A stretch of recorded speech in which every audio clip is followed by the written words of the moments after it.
তো এই lip বানারটা complete হয়ে গেছে। তো এটাকে আমি যখন মানে এই পূর্ব দিকের দেওয়ালটা যখন প্লেস করার জন্য হ্যাং করার চেষ্টা করেছিলাম, তো আমি আসলে হ্যাঙ্গিংয়ের জন্য কোনো ইউজ করিনি হুক, আমি জাস্ট পেস্ট করেছিলাম আঠা দিয়ে মানে আমার কাছে ওই অ্যাডহেন্সিভ যে টেপগুলো ছিল সেটা দিয়ে, কিন্তু বারবার পড়ে যাচ্ছিল এটা।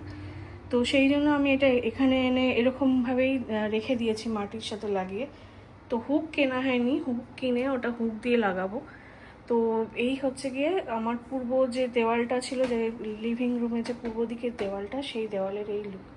আর এই বুদ্ধটা আপনাদের আগের ভিডিওতে দেখিয়েছিলাম, আমি স্প্রে পেন্টিং করছি ব্ল্যাক কালারের। তো এই ব্ল্যাক কালারের স্প্রে পেন্টিং করার পরে এই অবস্থা দাঁড়িয়েছে। তো এই একটা সাইড আপাতত জন্য কমপ্লিট হয়েছে। এরপরে বাকি সাইডগুলো একটা একটা করে করার চেষ্টা করব, যে কিভাবে মানে অ্যাস্থেটিক বানানোর চেষ্টা করছি, তো সেটাই আপনাদের দেখাবো।